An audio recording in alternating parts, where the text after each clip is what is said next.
অন্তর্বর্তীকালীন সরকারের প্রতি জনগণের অসন্তোষ না থাকলেও গেল 2 মাসে তারা প্রত্যাশা অনুযায়ী কোনো সংস্কার করতে পারেননি বলে মন্তব্য করেছেন বিএনপি নেতারা।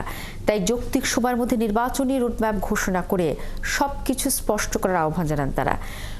কোনো উপদেষ্টা সরকারের ভেতরে বসে আওয়ামী লীগকে পুনর্বাসনের চেষ্টা করছে বলেও অভিযোগ করেন দুই বিএনপি নেতা। রহিম রুমনের প্রতিবেদন।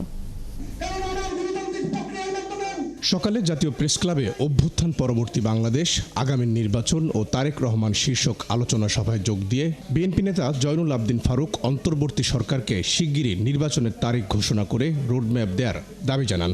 বলেন, সরকারের উচিত এটি প্রমাণ করা তারা 1-11 মতো সরকার নয়।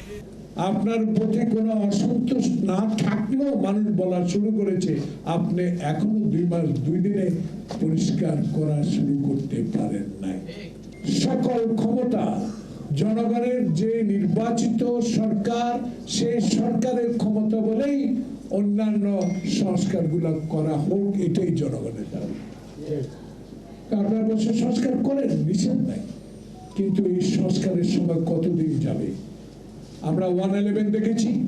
সকালে এলিফ্যান্ট রোডে ডেঙ্গু সচেতনতায় লিফলেট বিতরণী কর্মসূচিতে অংশ নিয়ে বিএনপি নেতা রুহুল কবির রিজভী বলেন, ভারতে বসে নেতাকর্মীদের ধ্বংসাত্মক নির্দেশ দিয়ে শেখ হাসিনা এখন আরও বেশি প্রতিহিংসা পরায়ণ হয়ে উঠেছেন। তিনি বলছেন যে কারা গ্রেপ্তার করছে তাদের লিস্ট করো, ওসিদের লিস্ট করো।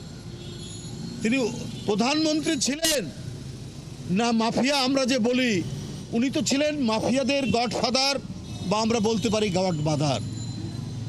তার পতন হওয়ার পরেও তার প্রতিহিংসা কত লেলিহান, তার প্রতিহিংসার আগুন কত লেলিহান যে তিনি ছাত্রলীগের নেতাকে বলছেন তোমরা লিস্ট করে রাখো। কিন্তু তোমার যুবলীগ ছাত্রলীগ যে একজন স্বেচ্ছাসেবক দলের নেতাকে হত্যা করলো, যে এলাকায় আপনার বাড়ি, আপনি যদি সত্যিকারের এই দেশের রাজনীতিবিদ হতেন, নেতা হতেন রাজনৈতিক দলের, তাহলে আপনি এই কথা বলতেন না।